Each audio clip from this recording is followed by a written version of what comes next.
much got everything fixed on it. I need to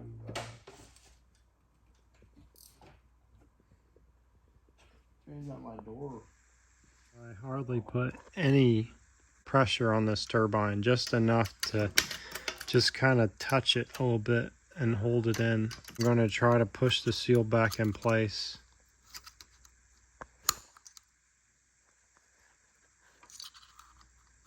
Oh, let me get some tension off. You need a pick with the little hook that you can just kind of get underneath here and push that seal in.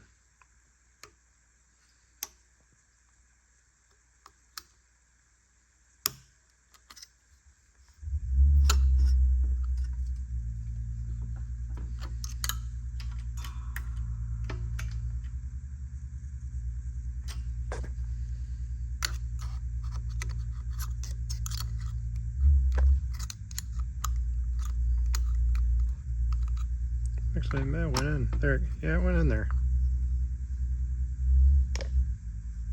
Otherwise, it was impossible to do it without the press holding tension on there.